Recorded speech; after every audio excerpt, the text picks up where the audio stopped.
Good morning, everyone. Thanks for joining us. I really appreciate your being here today when we obviously have a lot on our minds, and Somalia is possibly not the first thing that we think about when we wake up in the morning. So I hope we'll have a wonderful discussion today. It's often actually a virtue to have fewer people in the audience because you can have a more enriching discussion. And so I encourage you to be very active participants, and we're fortunate because we have a report in front of us that is extremely timely. The situation in Somalia has not been a good one for the past year in particular. The approach in Somalia has been one that I've criticized very often over the years. It's an approach that has depended upon the presence of foreign armies on Somali soil. It's a presence that is not welcome to many of the Somali public.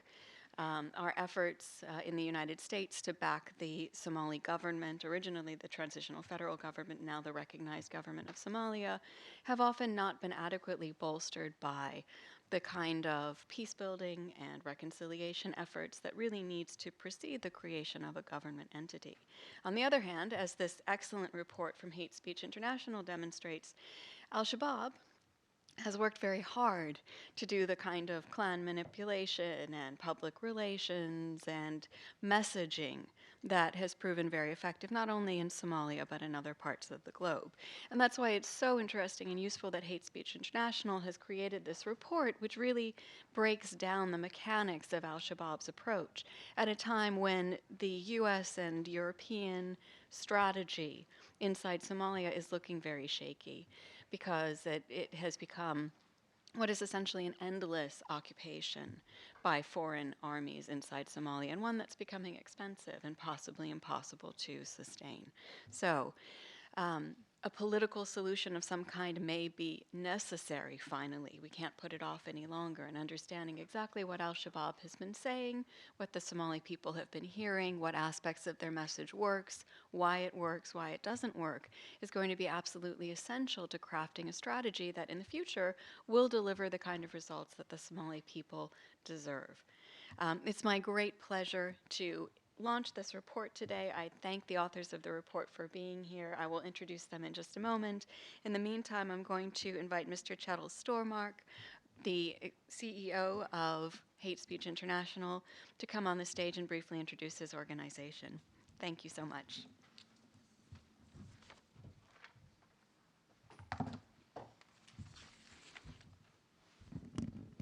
Good morning. Hate Speech International is a rather new NGO, actually. It's been running for a little more than 3 years, founded in Norway after the terrorist attacks of Anders Behring Breivik on the 22nd of July 2011. We focus particularly on extremist groups using violence as a political sort of method to achieve their political objectives. And since our establishment in 2013, we have spent much time building research and monitoring extremist groups in Syria and Iraq, Egypt and Yemen. We have worked closely together with local reporters in these countries, and we've also now expanded our scope to include Africa, including Libya and other countries in the Maghreb region, as well as focusing on Al-Shabaab and Boko Haram. And this is also kind of mathematics in gaining credits and scores with one of our primary donors, which is the Ministry of Foreign Affairs. They have their own reporting mechanism, so we try to be broad or broader than before. We're not monitoring only militant jihadist groups. We also have projects following neo-Nazis and right-wing extremist groups in Scandinavia, Europe, and North America. We've done research on foreign fighters in Ukraine, where fanatics pose a similar threat when they return home, as foreign fighters from Syria and Iraq do. Traumatized from war experiences and with knowledge about weapons and how to build and use explosive devices, they represent an equally potent threat as the militant jihadists do. Sometimes we also go beyond the framework of regular research. The last year, we have facilitated a high-level defection from a former leader of the openly neo-Nazi Finnish resistance movement. People from this group were the founding fathers of the vigilante Soldiers of Odin movement. You probably heard of it, or not, I don't know. This defector was formerly a part of the Nordic leadership of the neo-Nazi movement and stayed in close contact with key leaders in most of Europe and North America. We try to combine the worlds of investigative reporting and academia with probably a heavy emphasis on the latter. HSI is nonetheless a member of also the Global Investigative Journalism Network that gives us access and interaction with the best reporters around the world, particularly the ones running investigative independent centers. We have some of the best academics on extremism research in Norway on our advisory board, and our staff consists of both of reporters and academics. So we try basically to build knowledge and bring the most knowledgeable people together, and to try to contribute to more insight and higher capacity in the media as well on reporting on the challenges to democracies represented by extremist groups. The extremists exploit the liberal freedoms of democracies in their efforts to undermine the same democracies which they hate so deeply.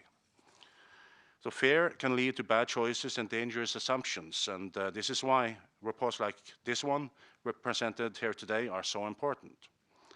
Such reports provide critical knowledge on what is happening on the ground and insight explaining why some extremist groups succeed and some don't.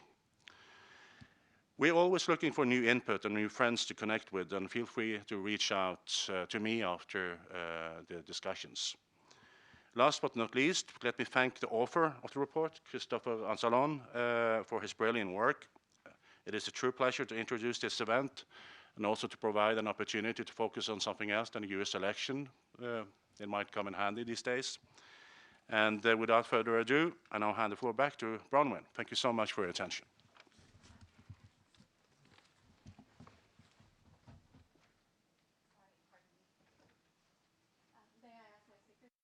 Stage, please. Thank you.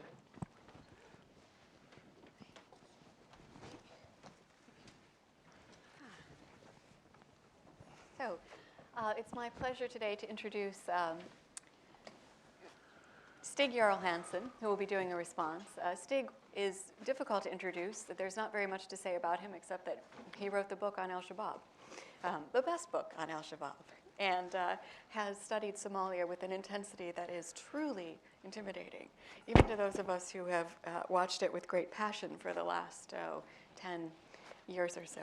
So he is a truly excellent person to be here responding to this brilliant report by Christopher Ansalon, who is a PhD candidate at the Kennedy School at Harvard. He has a wide-ranging expertise that isn't limited to the Horn of Africa, which is particularly useful because these comparative analyses bring so much light to a study that we as Africanists tend to see within a very particular lens. Christopher is going to introduce his report briefly. Stig will comment on the report, and then we will open it for a general discussion. So please, Christopher, the floor is yours. Thank you very much. Thank you to Hate Speech International and to the Atlantic Council.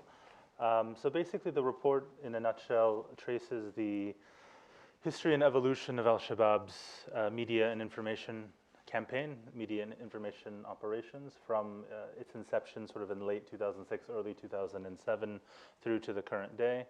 It focuses on a number of key themes. First, one which has been covered, I think, quite a lot, which would be the foreign fighter pitching of recruitment. But moving beyond that, the report also looks at, I try to expand what we look at as sort of media and info operations into not only sort of the media sort of artifacts and things that they produce, films, audio recordings, photographs, written sort of print material, but also sort of physical things, events particularly that they hold on the ground, which of course ISIS has made quite famous, but which Al-Shabaab has been doing for quite some time, since 2000, and really starting heavily in 2008 when they began to capture large urban areas like Kismayo. And so to look at that as a very integral part, especially in a domestic lens, and also looking at Al-Shabaab media as a whole, having a number of different components, the sort of a local, a regional, and then of course a transnational or globalist kind of focus. And for the domestic audience, these events are really as important, I would argue, as anything that they distribute sort of online. What's interesting about the media that we often see is that Often it is true, of course, that it's aimed mostly externally in terms of, I mean, we can tell that by how what languages it's in, and if it's subtitled in which language or not. However, even some of their externally aimed media networks, like Al-Kataib, the main media foundation, started really in 2011, 2012, when they began to be pushed back by the sort of renewed series of AMISOM, Somali governments, and militia offensives, to produce materials also in Somali only. I mean, not many, but there are a number of films, for example, which are only in Somali that they never translated into either Arabic or English or any other, or even into Swahili.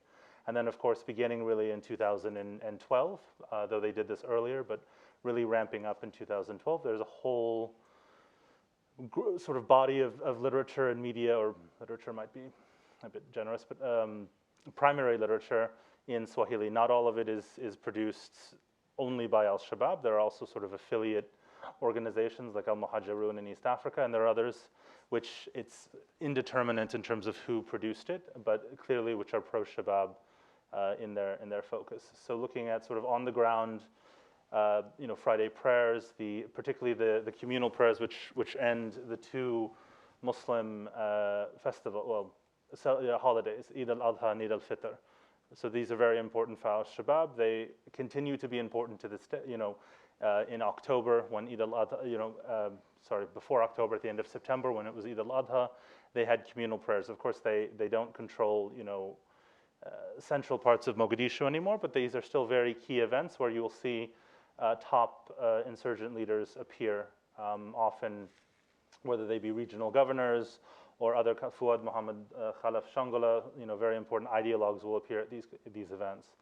Then moving on to looking at another area is, of course, East Africa. That East Africa has always been important for Al-Shabaab, probably has been arguably the most important in terms of recruitments for foreign fighters, probably since its inception, even though it has received much less attention than recruits who are coming from Western Europe, from Northern Europe, from North America, of course. But that there is an uptick in the number of materials which Al-Shabaab and its affiliates are producing, beginning really in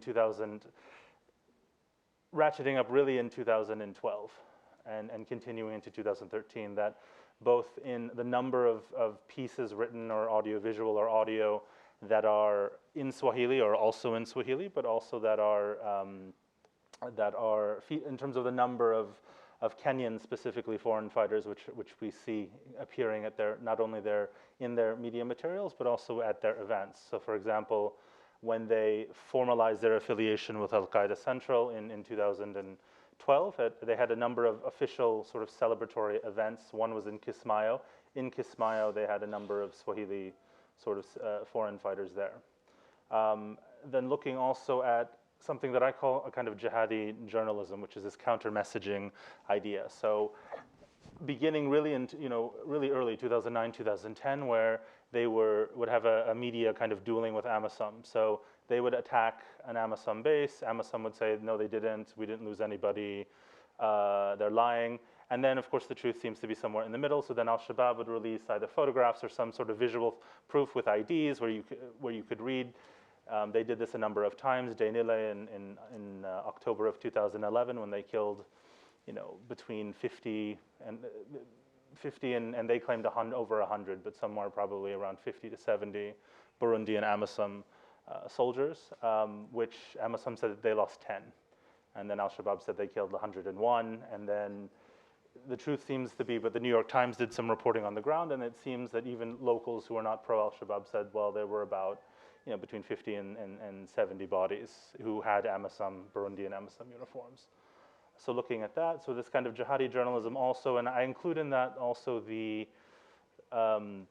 use of this lone wolf kind of idea. So they whether it be the Woolwich murder of Lee Rigby, and the media apparatus is very, very good at knowing what's going to receive a lot of attention in the West. So for example, in their film about Westgate, there's a minute and a half maybe where they talk about, oh, you can do this in your own countries, in Canada and the UK and in the US. and it won't cost very much, it'll have a great effect, and you can do it. I mean, this is a minute and a half of a film, which is, you know, over an hour long, right? So, but this 1.5 minute, I was in Canada actually at McGill, and the amount of attention that this one little segment got was really, even in Canada, was quite remarkable. And there are other examples of that as well. And then looking sort of also at how Al-Shabaab harnessed its media apparatus when it began to decline territorially.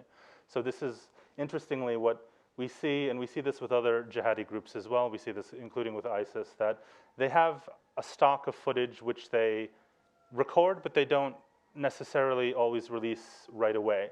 So when, in 2012, there was a major film, Under the Shade of Sharia, where they use all of this film that they recorded the year previously, in 2011, in terms of like outreach with certain clan elders in certain regions, particularly in Bayan Bakul, which they had reported on in sort of affiliated or pro-insurgent Somali sort of insurgent media, not official, fully official Shabaab media.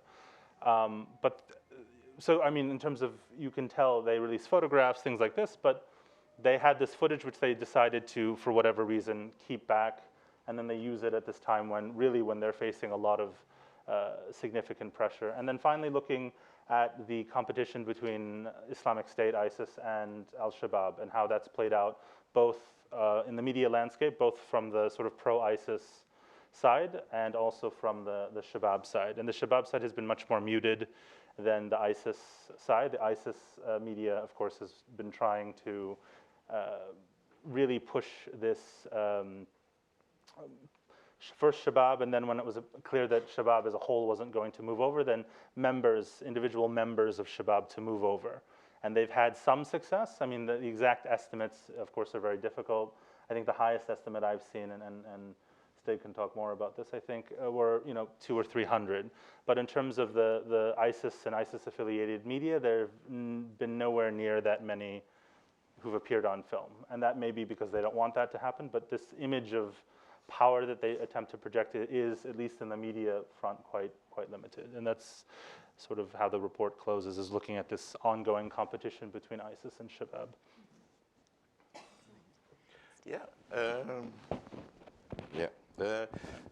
It's a very interesting report, and the good thing about Christopher is that he has access to so many primary sources, and he knows how to use that access. I'm not sure if it has been without challenges during your professional career to have just that. But I think one of the things that really fascinates me with the Shabaab is how they take advantage of the lack of propaganda strategies, the lack in propaganda strategies from the other East African countries. I remember a couple of years ago, you had a big attack against a village close to Lamu called Mpeketoni, where you had the Kenyan president, Uhuru Kenyatta, saying that it was his own political opposition, basically, who was behind the attack. He said in the public media in Kenya, he said, this is not a Shabaab attack. This is basically done by people that are against my rule. That's what he said. He went out in the media and he said there were never Shabaab fighters in Mpeketoni. And the way that Shabaab handled this situation is in one sense illustrating for aspects of their propaganda strategy. What they did was to launch a video from Mpeketoni with a picture of a Shabaab fighter sitting at the police station with his basically legs on the table in the police station in Mpeketoni, playing the words of the Kenyan president in the background, where Uhuru Kenyatta was saying there were never any Shabaab soldiers in Mpeketoni. And then afterwards, they frame it in the way that they are saying, look, we are here, your leaders are lying to you.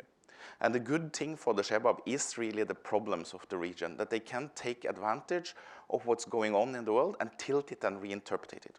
So I checked out one of the largest outlets in Somalia yesterday, Al-Andalus, the Al-Andalus radio station. And surprise, ladies and gentlemen, you probably know what the largest issue there was. It was basically the American election. So they were commenting on Donald Trump, and they, of course, put out all his hostile speeches against Muslims. So that's what they put online. And that's how they twist things. You know, you have a lot of events that have been taking place previously. You have conflicts with Ethiopia. Conflicts with Ethiopia that previously have been interpreted like a conflict between Somalia and Ethiopia is reinvented in a kind of Islamist language. So they are saying that this is a clash between religions instead of being a clash between nations. But in one sense also at the same time then playing on nationalist currencies, although using the language of jihadism. So in one sense, it's reinterpreted.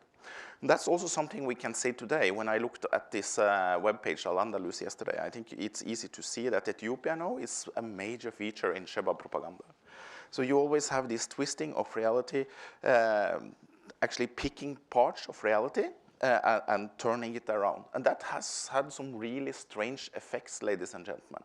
I have a colleague in the UK, David Anderson. He's a respectable academician. He's a good academician, but unfortunately for him, he was featured half an hour in a Shabaab propaganda video, saying things about Kenya. That's probably true. What he's saying is true. He was criticizing the president. I don't know if I should tell you this, but I also had the strange pleasure of featuring on one of these radio shows. 15 minutes they used for me, talking about the interview where I was talking about the counter-insurgency strategy of the Somali government. So that's one thing that we need to think about when dealing with the Shabaab, is to actually order and fix the regional approach to information. And that's not easy because it's a lot of vested interest in the various countries around. So, and there's a lot of use of this information. And ladies and gentlemen, sometimes that's also, of course, something that's happening in the West, you know. And this leaves things open for the Shabaab, and I think it's rather useful. I think another aspect that Christopher is touching upon, that is very good that he's touching upon, is the more mundane, low-level Shabaab propaganda, the type of Shabaab propaganda that focus locally. And before this was perhaps a much stronger. So you talked about In the Shade of Sharia, where basically you have, I would call it a law and order video, where you have a lot of crime statistics before and after Shabaab entered Baidoa. Just recently, both me and Christoph, we talked a little bit about it. The Shabaab added probably a very nice picture of their new police car in Middle Juba. We suspect a little bit that maybe it's the only police car, but you know. So, and I also seen Shabaab propaganda focusing on road building, road construction, aid, handing out aid, and I think this is also something that can be really efficient. So they are focusing on that they are doing governance. They are focusing on highlighting this information from other states. I think the third aspect that I would like to bring up is probably our blind zone, because as things are going now, you have a lot of propaganda coming out, especially in Kenya and also in Tanzania, that is really. It's really hard to say what it is. You know, you have some is coming from Al-Hijra, Al-Mujahirin. In Tanzania, there's a lot of stuff coming from sources that we really don't know what is, but they are talking about the Shabaab. It's hard to say.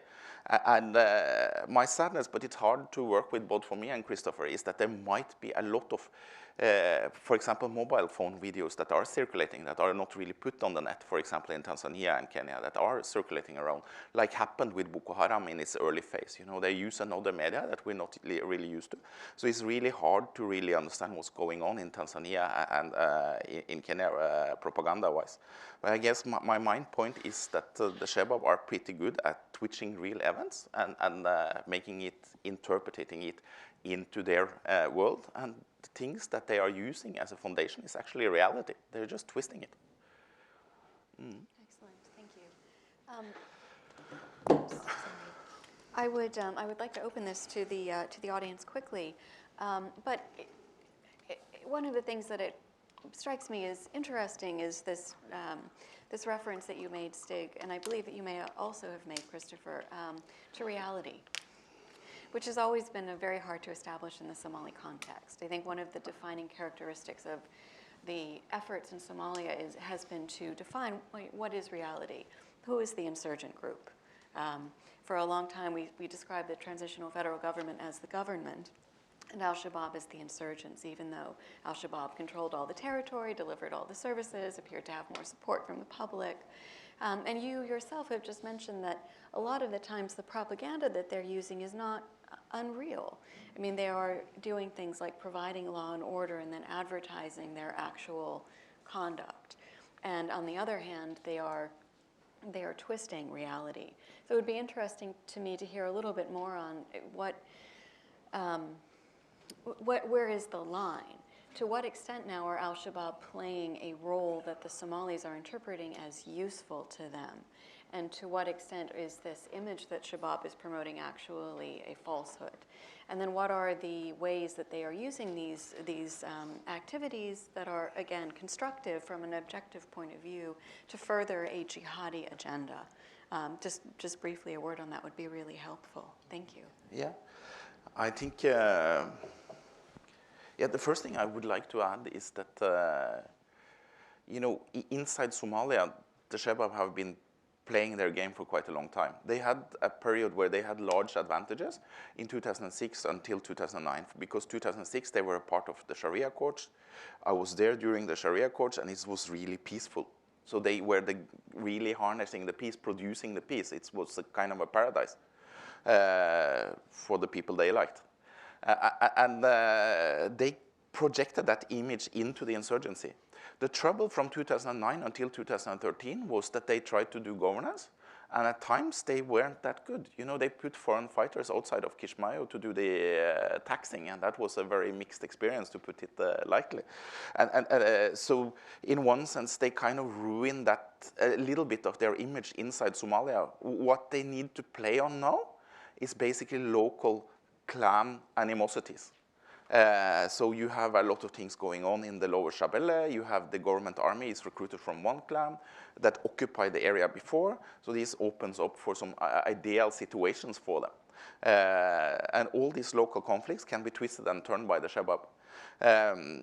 So I'm not sure if the Somalis really trust the interpretation of the Shabaab. They know that some of the things that they are saying about the police is true, but they are not sure if this has anything to do with international jihad to do. But my warning is that I'm not sure if this is the case in Kenya. If you go to the Kenyans, they never saw Shabaab in the open. If you go to Mayengo, you talk to the youth in Mayengo, in Nairobi and Mombasa. The Kenyan security services have been suppressing this heavily. There's no big channels, but there's a large sympathy in some areas towards the Shabaab. But for now, the channels of recruitment are not functioning properly.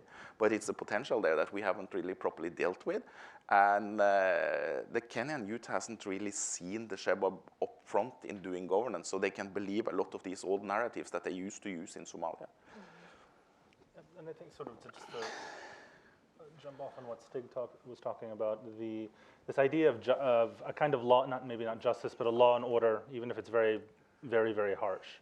So moving into areas in 2000, certainly under the courts, and then again in 2007, 2008. And one of the first things that they do when they enter these large urban sort of centers, urban sort of towns, in Kismayo, Marca, other places, is they make public announcements in the main square about the implementation of their version of Sharia or their interpretation of Sharia. And if we look at some of the offenses or the crimes that they focus on, some of them are sort of ideological in the terms of like social behavior, things like fornication, things like this, but most of them are economic, actually. So most of them, they talk about highway banditry, they talk about theft, they talk about sort of wanton violence that all of these different competing groups in the areas that they take over have been committing, and that they're going to basically have a monopoly on violence and a monopoly on force, which is going to be very harsh because of their interpretation of it, but it's going to be a semblance, relatively speaking. So rather than having to deal with 3 different groups on different parts of Kismayo, you have one, in theory, one central administration. Of course, they tried to do this with Hizbul Islam, and then they do kind of what ISIS did in Raqqa. Except I think Shabaab was more involved in actually taking Kismayo than ISIS was in really taking Raqqa, and then they kick all the other groups out. So in Deir ez-Zor and other places in Syria, ISIS does something very similar, where it either participates among a coalition of other kind of very sort of radical, jihadi groups, whether it's Nusra or the formerly known as Nusra, and then they take over. So Shabaab kind of has a conflict then with some of its allies in Kismayo, but it says, okay, rather than having to pay, for example, multiple different groups, you have to pay us now. We're going to tax you, but at least, so you may not want to pay us either, but it's somewhat better than, you know that this is, in theory, again, this is what you're going to have to pay us, this is what we're going to want, and now you're not going to have to deal with this militia here, and this militia here, and this militia here, or this, you know, warlord here, this warlord here, this warlord here. You have one central kind of administration. So this idea of justice, even if it's very harsh, and then the use of sort of symbolic language, even for this police truck, their sort of domestic force, and a lot of things that ISIS, we think of with ISIS now, I think Shabaab really did first, actually. So this concentration on this, they call the police force the Jaysh al-Hisba. Hisba is this calculation, historically, of the market. It was a market inspector that the Sultan or the government would send to the market to regulate scale. So that's really historically what it means, but they've broadened Hisba to a whole range of different kinds of economic and social activities. ISIS has done something similar. Other jihadi groups do something similar in Mali, which I know Stig is working on now, in Ansar ad-Din and some of these other groups. And then the other thing about Kenya, in terms of the messaging that Bronwyn talked about how, where they don't actually have to, they manipulate it, but they don't have to do as much as I think they have to do perhaps on some of the Somali issues, is the killing, probably the extrajudicial killing of a number of very prominent and very controversial Kenyan Muslim preachers, from Abu Drogo to Ibrahim Omar to Abu Bakr Makaburi, between 2012 and up to today, 2015, 2016. So the first part, for example, just to take one example of the Westgate, of their long Westgate film, the first 20 or 30 minutes of it, they take almost whole cloth, adding some commentary, but not much, from an Al Jazeera English documentary on these extrajudicial killings, possibly done by the Kenyan anti-terrorism sort of units of the police. And this has an impact on every, particularly in Shabaab and Shabaab-affiliated media aimed at sort of a Kenyan Swahili-speaking audience. This issue of the murders of these preachers, these sheikhs, is very important. And there are some Shabaab materials where the Kenyan foreign fighters themselves, either inside Kenya or inside Somalia, specifically say one of the reasons that we're fighting the Kenyan government and that we believe that it's legitimate is because they've killed our sheikhs, our preachers, like Rogo, like Makaburi, like these other people. So basically, this is an example of us, of our own government, who's, we're Kenyans, that they're persecuting us, and therefore the Shabaab argument that we should highlight this sort of religious, transnational, sort of globalist religious identity is really, more important. I mean, Shabaab, as Stig, has wrote in his book, has been a bit, mixed on this, right? It taps into these different identities as it kind of sees fit, but, and then on the clans, sort of manipulating, taking advantage of missteps by the governments. Some of Shabaab's sort of Sharia schools and institutes have actually been aimed at specific clan groups or sub-clan groups, in terms of, like, you'll have the ma'ahads, the institute of some historical figure, like Imam Shafi'i, for this clan, or for this sub-clan, like specifically for the youth, particularly from this social group. Like, so that I've found that interesting. They don't really talk so much about it, but they say, yes, it's really for people from in this area, for this sort of social group, established social group. It's a formidable machine, absolutely. I'd like to open it for comments and questions from our participants, if anyone would like to jump in. Hi, Lang. Good morning. Thank you. Very interesting. Two questions related, I think. One, the evolution of the technology. When they started in 2006, 7, and 8,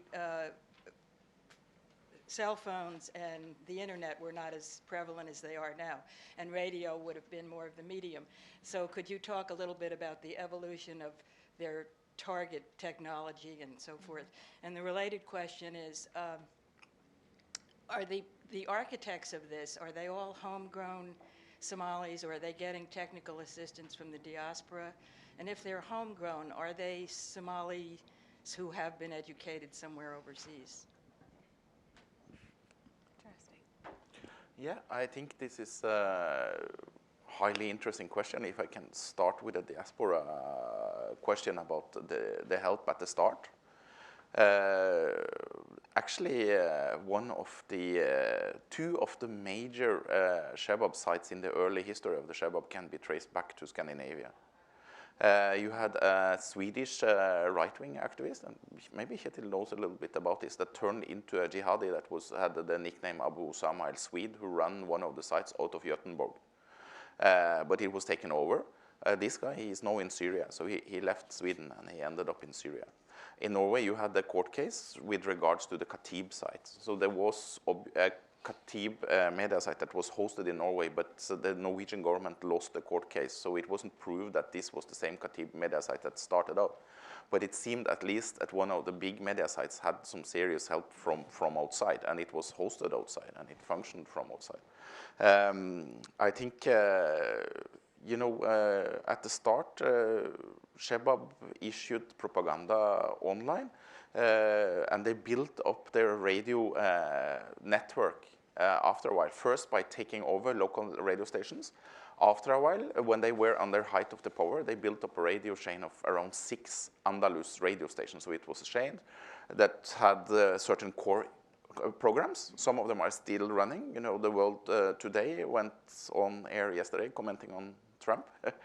And quite drastic. But when they lost territory, the radio also became problematic. So the last now is Radio Andalus. It puts radio broadcasts online. It also airs them, but as I understand it, it's mobile. So it's going from village to village. I think that's the state of the radio, and I think the radio is very important because it reached the local Somalis.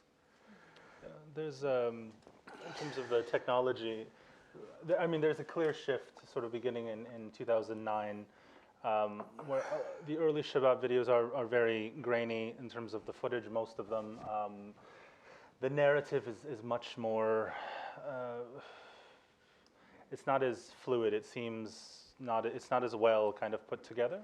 Sort of beginning in 2009, particularly with a film called Labayk Ya Osama, or We're At Your Call, or We Heed Your Call, Osama. This is sort of the first film that I really would pinpoint as the beginning of a really high-tech evolution of Shabaab media. It's their highest, at that time, it's their highest in terms of the graphics and the quality, in terms of also the size of the file, and then the narrative is beginning to become much more. So you have this audio message from the Amir Ahmed Godane, essentially pledging loyalty to Osama bin Laden, who didn't, at least in public, respond.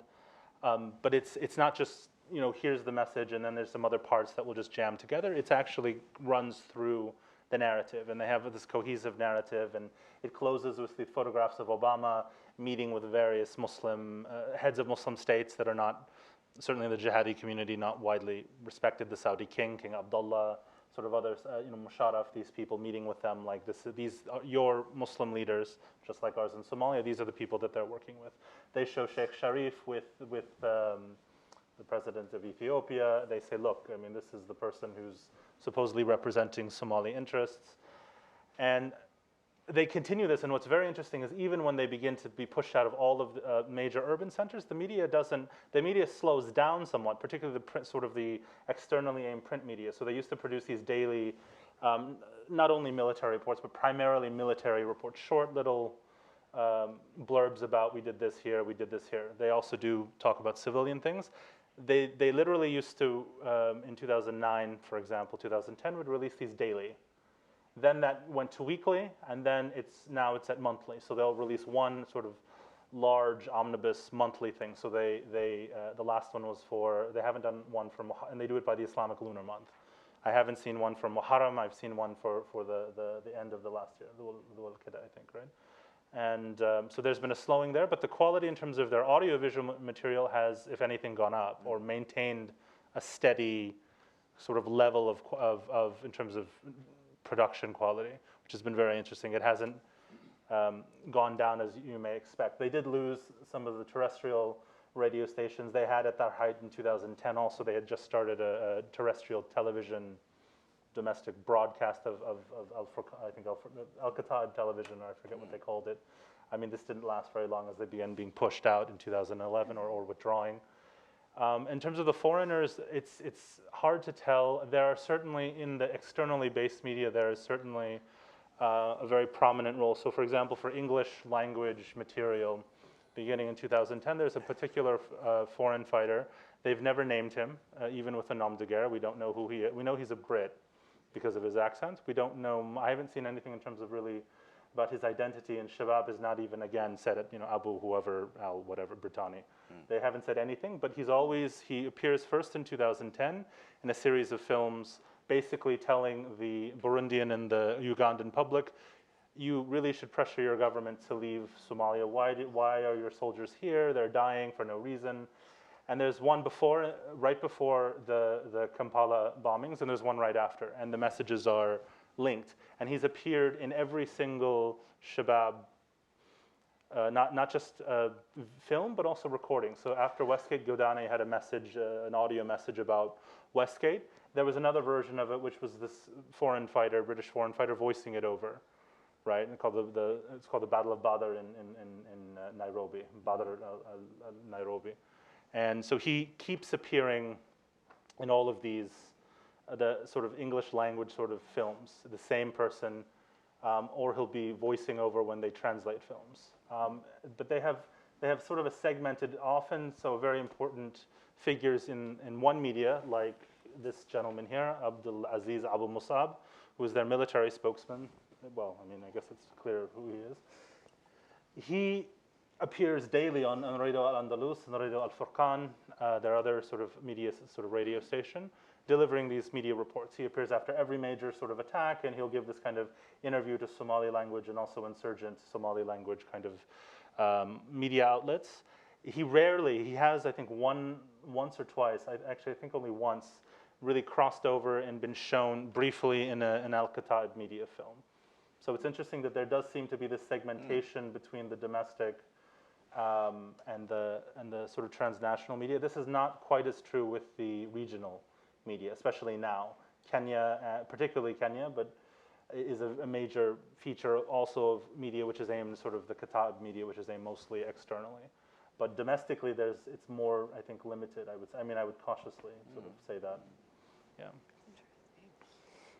Oh, sir. To actually follow up on that, you don't see them linked in terms of the narrative. Kenyan and Swahili narrative seems to be linked towards global Ummah. Somali press seems to be more nationalist. Do you not see that as sort of the same thing? There's two different segmentations of what Shabaab's press is.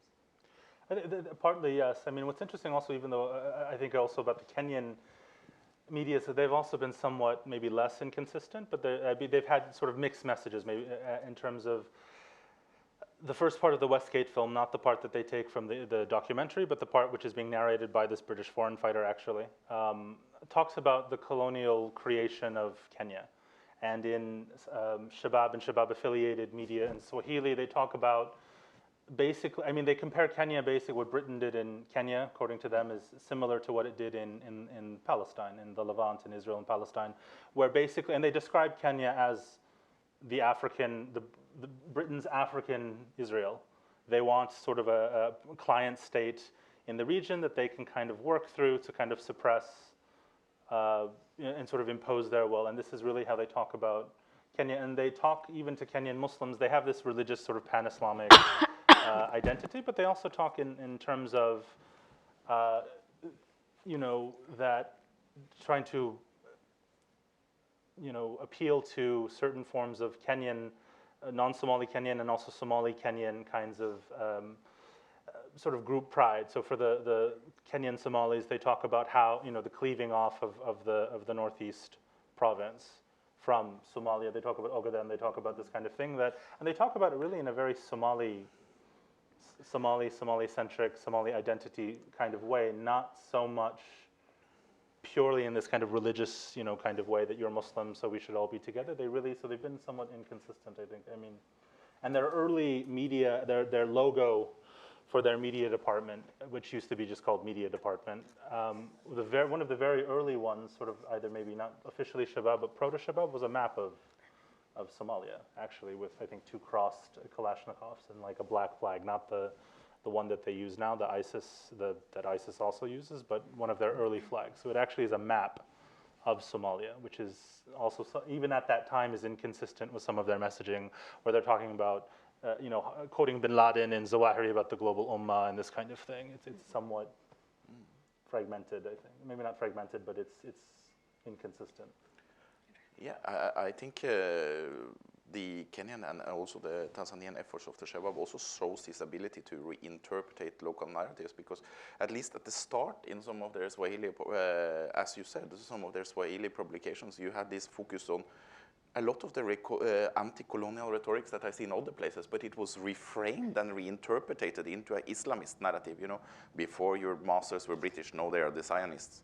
This is not always easy. Some of the biggest contradiction in Shabaab media I've seen in relations to the Kenyan coast and in relations to Zanzibar, where in Zanzibar, it's a big dilemma for the Shabaab because most of the recruits from Tanzania are from Tanga. They are not from Zanzibar. But still, they wanted to tap into this conflict, so they had to redress this conflict in an Islamist language. So it's not Zanzibarians who were killed during the election times. It's not Zanzibarians who suffered during the Zanzibarian revolution. It was the Islamic Ummah. It was an attack at the Ummah, and it's very important. And the same thing is the big paradox they face in Kenya. They will have a lot of recruits from the Nairobi area, but still they have to tap into the coastal narrative. And then they have to reinterpret the coastal narrative also. It's not a regional narrative anymore. It's an Islamic narrative. And this is pushed so far. I think the largest push I've seen is the Wagalla massacre in 1983 of Ugadenis, for people from the Ugadeni clan inside Kenya, who for some Somalis was reinterpreted as a nationalist massacre. But then the Shabaab suddenly interpreted it as a kind of massacres of Muslims. And I never saw that before the Shabaab tried to do that. And I think this in the Tanzanian case and this in the Kenyan case, it's a big dilemma. It's almost impossible for Shabaab to solve. So have you seen has there been an effect of the counter-messaging coming out of Tanzania as to why Shabaab is only interested in Somalis and the mistreatment of Swahilis from Tanzania? I mean, there has been Swahili language counter-messaging. Yeah. Is that effective? I don't think there has been, but I don't think the Tanzanians have developed this as far as the Kenyans. So, it's really hard to say what's going on in Tanzania, but, it hasn't been as hands-on. No, it's a big cottage industry inside Nairobi with counter and violent extremism, as you probably are aware of. But the Tanzanians, they are not there yet. Just really one real quick, to take sort of an ISIS or pro-ISIS example, where I think in some cases they're talking past each other. So there was a very short-lived pro-ISIS media sort of online, probably only media outlet around the time in October when ISIS media was really focusing on on going through all of the areas, Arabian Peninsula, the Maghreb, Somalia, to try to get those organizations there or at least members of them to cleave off. And it called itself the Al-Habasha Media Foundation or something like this, right? So then one of the State Department's officials, sort of the communicator, I don't know, I forget the name of the office that handles it, their account said, well, why are you calling yourself Habasha when you say that you're representing Somalis because it's Ethiopia? But of course, so then they're talking about Habasha, but they're talking about this entire region, just like ISIS has all these weird, or Al-Qaeda or these other groups have these weird, they go back to these historical names, like calling Egypt, Ard al-Kinana, which nobody talks about, or Khorasan and this kind of thing. So by Habasha, they're really talking about something very different from the counter-messaging. Which in fairness, may be the average kind of person who may not know that Habasha is this whole region historically and sort of in Islamic history is not going to recognize that. But I think some of the audience that they're talking to is going to be maybe more in tune with some of this kind of trivia kind of thing. But in a way that they're talking, the two parties are not really talking about the same thing.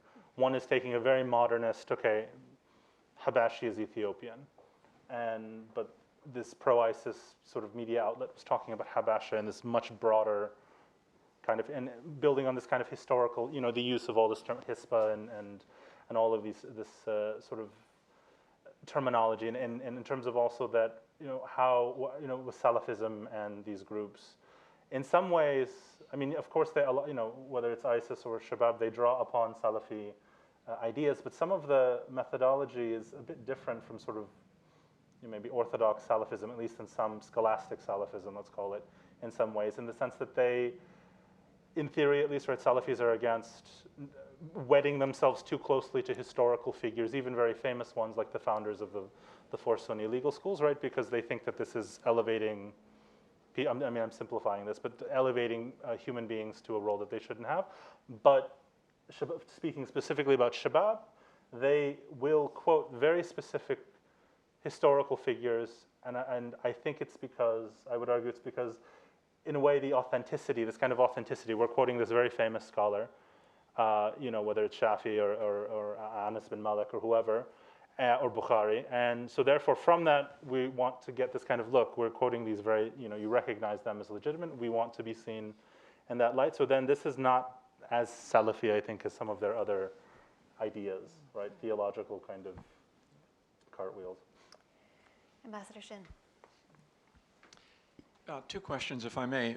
What are the arguments against, either philosophical or logistical, in destroying the Shabaab radio stations? Is question number one. And number two, going back to the Swahili recruitment effort, do you have any estimate of the current number of fighters who are part of Al-Shabaab who come from the Swahili-speaking areas in Kenya, Tanzania, Eastern Congo, northern Mozambique, etc.? And going beyond what you've said already in terms of the recruitment effort in the Swahili-speaking world, obviously most of these folks are going to be from the Kenya coast because it's contiguous to Somalia. But has anything been learned in terms of whether any are coming from Eastern Congo, northern Mozambique, remote parts of Tanzania? Do we know anything about that? I can just speak for in terms of their, from let's say 2010 onward, in terms of the foreign fighters that are featured in their media, which this is the big caveat, these are the foreign fighters that they're showing. I would say that the majority of them are either clearly identified as Kenyan or speak Swahili. But most of the time they're actually clearly identified as being from Kenya.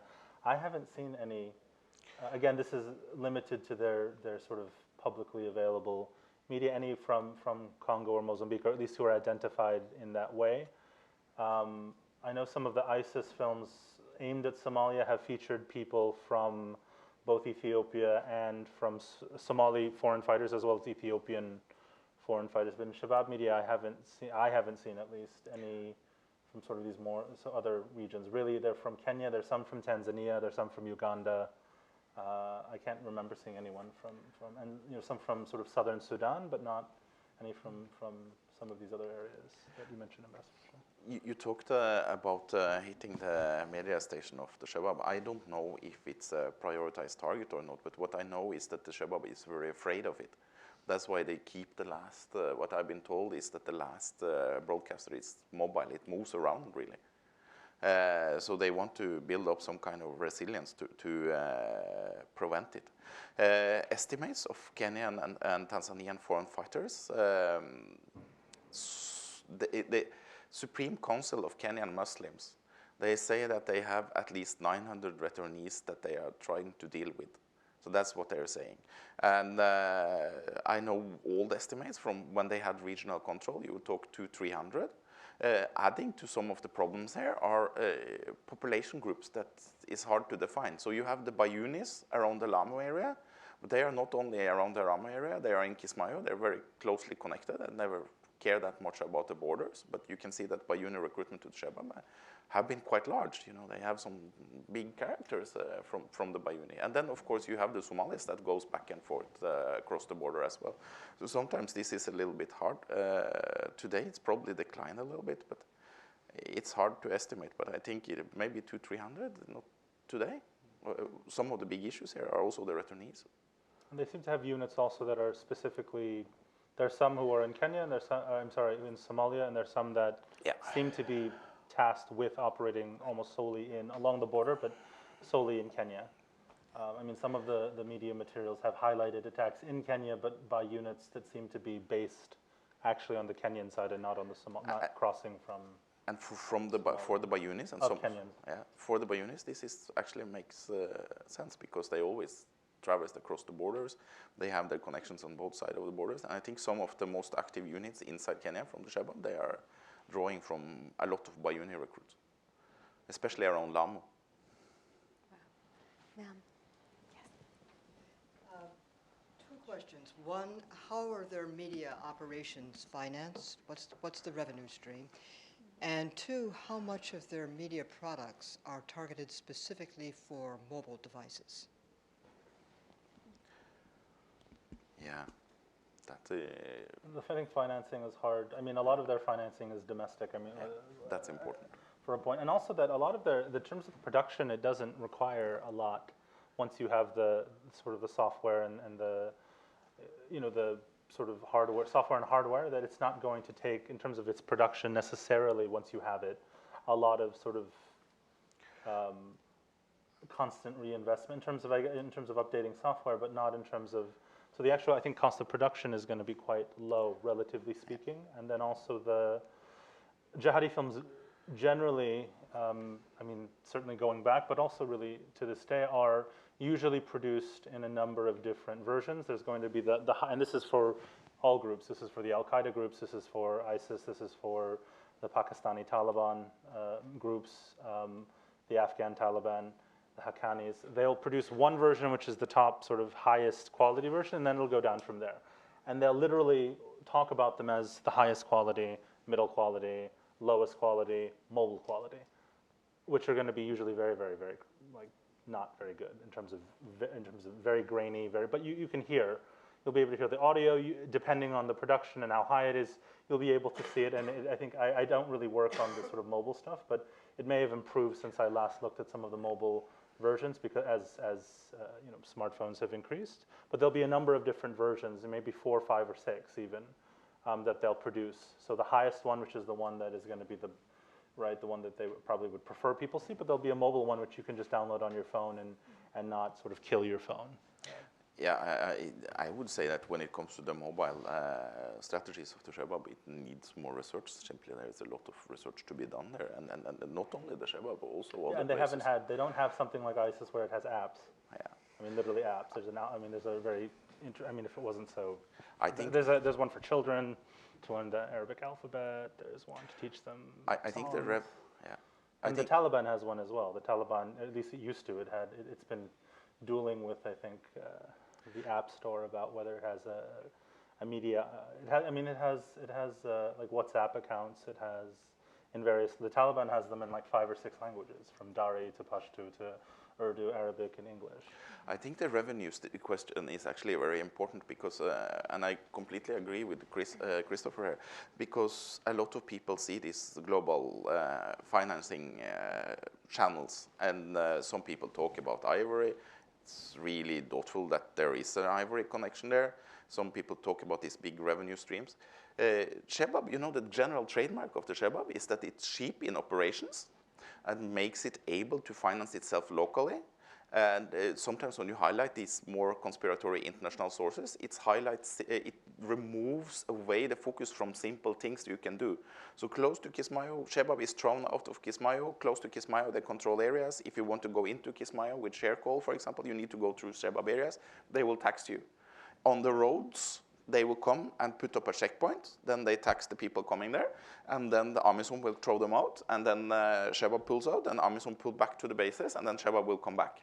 So they can tax like this locally. And you know what? If you sit in Mogadishu, if you are a businessman or sometimes woman inside Mogadishu, and you have to go through Shabaab control areas, it's a wise thing to pay them, because they can destroy your operations if you're going to reach through Somalia.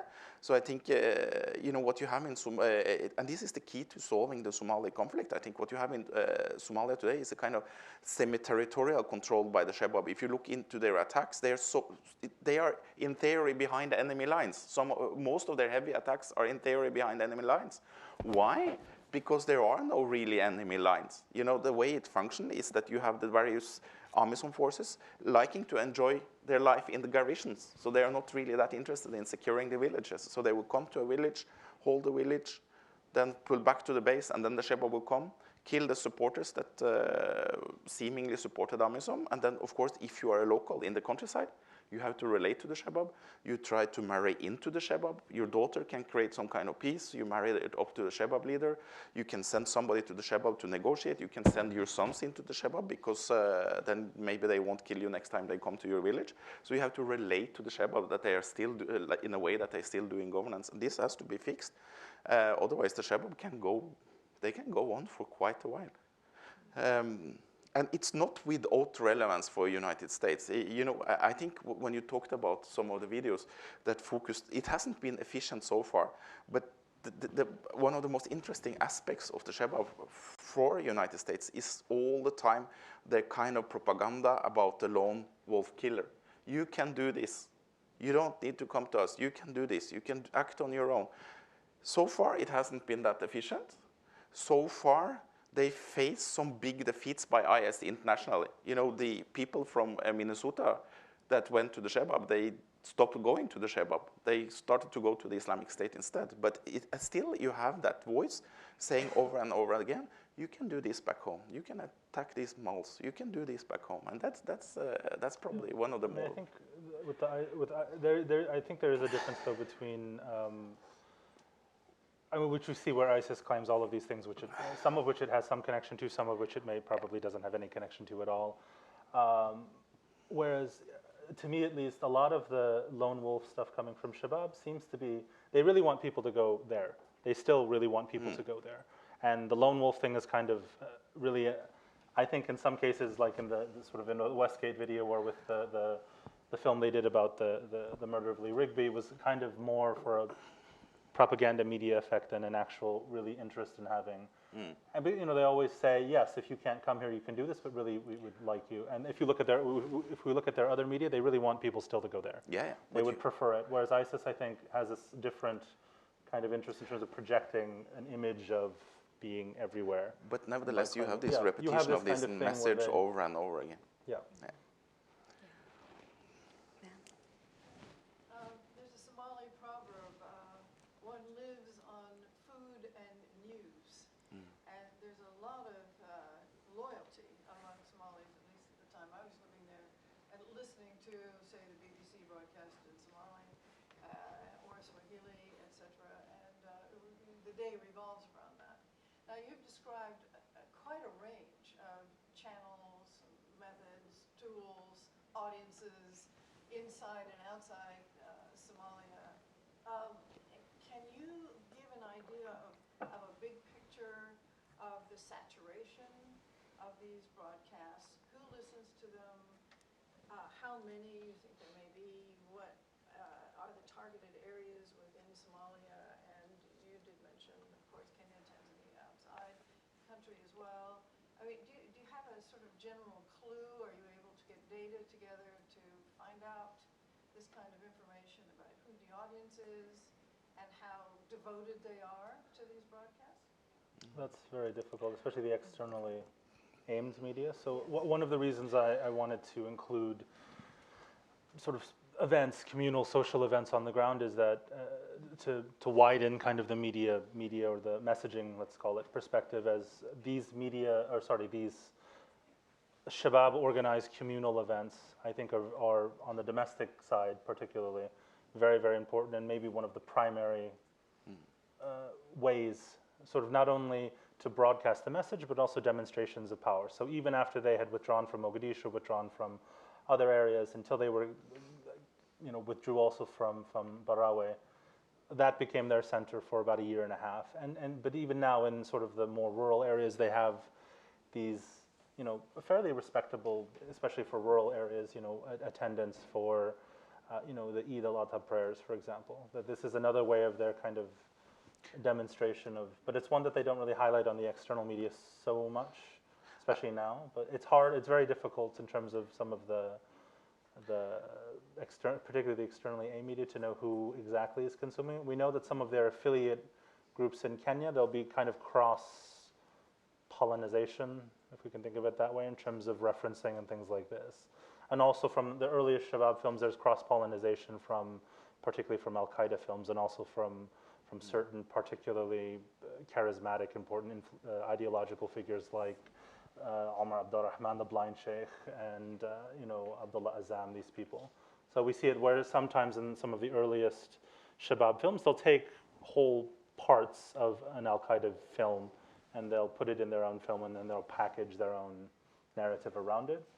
So in terms of but it's hard to tell in terms of like who, and also people have tried, the number of downloads, this kind of thing. It's difficult because then you have to, some of the people downloading them are not going to be Shabaab supporters. Some of them, like I'm not a Shabaab supporter, Steg is not a Shabaab supporter, Bronwyn, but we may download it. So that's going to skew the figures. And I think the same problem, people have had some of the same difficulty with ISIS. It may be easier because they have such a large, like particularly on social media in terms of accounts, where Shabaab always maintained really one or two at a time. And then it's really kind of stopped, at least on Twitter, it's really kind of stopped after Westgate. But there are radio broadcasts that are Yes. on a regular basis? Yes, and each day I listened to it yesterday. So the World Today is coming each day until on Fridays. Fridays it doesn't broadcast. But the range of Andalus is now limited, so they can barely get it in Mogadishu. So it has been somewhat limited, but it's hard to say how many is actually listening. Radio is important in Somalia, though, because it's an oral culture and it's cheap to get. And I think it's good that you highlighted some of the events, because they don't limit. It's interesting also that the Shabaab leadership doesn't limit itself to its own, particularly domestically on the ground. So Ali Rage, the spokesman, or Abdel Aziz Abu Musab will talk to all kind of media, Somali, including some Al Jazeera sometimes as well. Like they don't limit the access to Ali Rage or to some of the other leaders only to its own media. I think perhaps recognizing that there are limitations to its own. You have some internet sites that are not really Shabaab, but they are really good at getting Shabaab highlights. And these events is perhaps also very important, and this is both hard for me and Christopher to map because of the oral side of Somali traditions. So, a lot of the messages, it's transported orally, and they're very efficient in doing that, very efficient. The songs and the poems. Absolutely. And I might add conspiracy theories. And the Shabaab is also very good at conspiracy theories. Yeah. And Godane, for example, building on people like Bin Laden or Zawahiri, uses will reference Somali poetry or sort of very specific, historical poetry. And interestingly, often when it's even in sort of Shabaab translations of its own material, they don't translate this kind of stuff. So it seems that it's only there for a very, very domestic or Somali audience and not for sort of even supporters who may be Arabic speakers. They don't translate it into other languages. And the same in Swahili. So for example, in some of their stuff from when they were celebrating the affiliation, formalizing of the affiliation with Al-Qaeda in 2012 in Kismayo, some of the Kenyans there recited poetry praising Godane, for example, or Zawahiri in Swahili, right? Or other poems which were then attached to sort of contemporary figures, but that a local or a specific audience would recognize, and it's not really aimed externally. Does it identify troubadours or artists who inherited these worldviews? They don't always even identify who they. I mean, Zawahiri, for example, sometimes will quote very famous, poets like Muqtanabi and sort of medieval poets, but I think even with Godane, they don't. Often they're not even identified, and I don't know enough about sort of Somali poetry historically to know. But some of the Al-Qaeda people will specifically reference particularly famous poets from history. They not always like, okay, I'm citing from this, but in one film, for example, Zawahiri quotes at length as Muqtanabi says, or other figures like Iqbal, which is kind of weird for him, but as Al-Alama Iqbal said, blah blah blah blah blah, and then he ties it, of course, to whatever he wants to argue. But it's not even his poetry. It's going to be poetry in Persian from Indian, Pakistani. Yeah. I think it's if you have Somali-speaking friends, they put it on waves, so it's easy to go into Andalus 24 and have listening to some of the strange poetry they are giving sometimes. Yes, gentleman in the back. Hi, thank you very much for interesting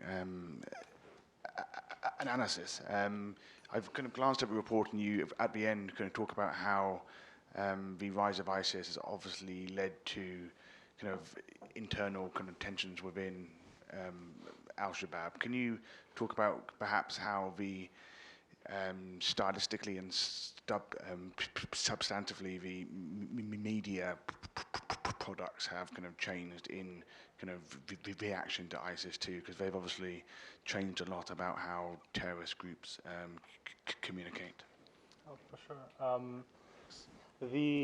In terms of the internal divisions, I think they're really building off internal divisions that existed before and that now have had, with the rise of ISIS or the expansion of ISIS, have a new potential outlet. I'm still thinking about that, but that in 2012, I mean before this, but certainly they come to the forefront in 2012, 2013, a number of internal divisions. The most famous one probably for us is the leaving of the most famous foreign fighter probably in Al-Shabaab, Omar Hamami, who is probably in the scheme of things not, I think he was more important because he kept badgering them on Twitter and other things, but the real divisions that were really a threat were people like Mukhtar Robo and people like Mu'allim Burhan, sort of founding Ibrahim al-Afghani, founding leaders and figures in Shabaab that, yes, they sided with Hamami in the sense that but I think more as a way to criticize Godane. Godane was, and his supporters maintained basically cohesion. All of the regional governors stayed with Godane at that time. Some of whom are still regional governors, though some of them have played musical chairs and been shifted around. One of them actually in Lower Shabelle, Muhammad Abu Abdullah, in terms of how Shabaab, I think probably even more so than some other groups, including ISIS, though it takes local dynamics into account. I think Shabaab is much better at it. That there was a mediation, I can't remember the exact, earlier this year, between two feuding clans, sub-clans. I forget which ones at the moment. Anyway, Shabaab mediated this, and they came up with kind of a temporary kind of agreement, but then after the fact, one of the clans was not, the elders were not happy, so they went to the, basically above his head, and Shabaab has a process, it's called the Mazalim court, the sort of the grievances court, which is historically based as well. And they complained about Abu Abdullah, and they said, well, we don't really like we don't think it's fair. So eventually what happened is Shabaab moved Abu Abdullah to another region, and they didn't alienate him. They still gave him a sort of a leading position, but they moved him from Lower Shabelle to somewhere else. But there's in terms of so there are these divisions which existed, which I think then with the rise of ISIS found a new kind of voice. A lot of the main figures, Afghani, Mu'allim Burhan, not Robo, but those two founding members were killed, tracked down and killed by the Shabaab internal security. And then really the main Shabaab figure who's defected thus far, at least, Abdul Qadir Mu'min, is really kind of isolated. In sort of the Golis Mountains up north. Most of the defectors seem to be, there's some, they've made arrests in sort of across sort of Shabaab-controlled areas from Middle Shabelle, Baidoa, upward, but most of the people, it seems, from what I can tell, seem to be in the north. When they did this kind of publicity stunt where they enter Kandala for 12 hours, and they literally walk in from the mountain, walk around they pose, with the flag, they walk along the port or the seafront, and then they leave when Puntland is beginning to sort of organize forces to kick it out. But from the Shabaab side, I think the media has been actually quite muted, sort of on all fronts. And this is, I think, a continuation of the way they handled Hamami. They let Hamami talk for like a year. From March 2012 until December, before Abdulaziz Abu Musab, they had a statement, a written statement, which didn't go into a lot of detail. They said, well, it's unfortunate that there's this discord fitna, and we kind of regret that, and it's unfortunate that Hamami did this, and of course we reject everything that he's claiming. But they didn't talk ad nauseum about, like, Hamami was just bombarding them with, trying to bait them, and they really didn't. Some of the Shabaab supporters did, but Shabaab itself didn't really do much with it. And with ISIS, I think really they've been kind of either, not tongue-in-cheek, but kind of, Rage, for example, in October or November of last year, when ISIS was really publicly ratcheting up its "come join us." It's really, you have to come join us. Somali, Al-Shabaab fighters and Al-Shabaab leaders. He said, it was fairly long. I think it was a sort of a press conference with their internal media apparatus. It was like 40 minutes or something, and most of it was very generic on the surface. They're against fitna, they're against sort of internal divisions between Muslims and Mujahideen. They didn't really specifically talk about, we condemn Baghdadi. They were much less, they did symbolic things. They did things like in their media, they reaffirmed their bay'ah to Zawahiri. When it became public that Mullah Omar had died in 2013, not only on the ground did they do janaza funeral prayers for him, recognizing him as Amir al-Mu'mineen, which means Baghdadi is not, but in their media as well, they also featured Mullah Omar, eulogy for Mullah Omar, the Amir al-Mu'mineen. So, whereas other groups like the certainly Al-Qaeda, but also the Tehrik-e-Taliban Pakistan faction led by Maulana Fazlullah has outright come out with long rejections of ISIS and Baghdadi specifically, their arguments, their kind of Sharia argumentation, this kind of thing.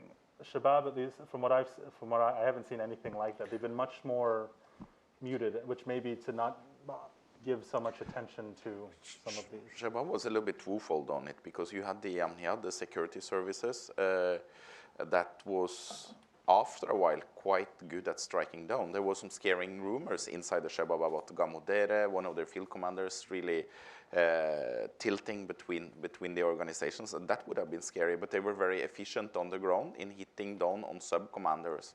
And Mumin and his people up in the north, in Puntland, they, in one sense, they are lucky. They are in a region where the Shabaab is quite weak. As Christopher was saying, Kandela used to be a pirate city. It has 3 people from Puntland, 3 policemen. And is it easy for a small armed group to take over that city? Yes. How many hours is it from Bosaso where you have Puntland forces? That's 13 hours, 13 and a half hours to drive. So it's a kind of symbolic act. So they were very good at hitting down on the IS sympathizers inside the country. What you can see propaganda-wise on the local level is that they have been very pragmatic. So you can find sympathetic posters somewhere inside the Shabab territories towards the IS. 2 occasions there has been IS material taken by the government when they attacked Shabab bases. So there's a kind of pragmatism when it comes to what you say, but not with regards to what you do. And I think that is basically going to continue. And I think what we have done for the last 10 years is actually to underestimate the internal discipline of the Shabab.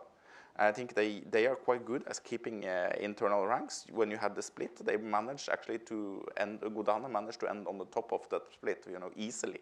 Mukhtar Robo, what's he doing now? He's running around in Baykul. Nobody really cares because he's marginalized. He doesn't want to go into proper negotiations with the government either, so he's just tumbling around.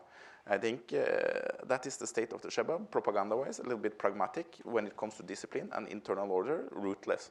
He really striking down on it and so far staying on top of it. And my prediction is that they will stay on top of it in the future as well. When this is said, you had a small period where you saw some kind of influence also on some of the propaganda material. So you had these executions on the beach that a lot of people would say was IS inspired, but no, I think they've been sliding more back to the old days. They're very controlled about showing violence, especially against locals. Yeah. Unlike ISIS, actually, even in terms of the law and order. They report on this domestically. We implemented the hudud for whatever, theft or whatever, murder, things like this, on zina, on such and such a figure. They'll often identify them, what the punishment was, where it was carried out. It's always done in public.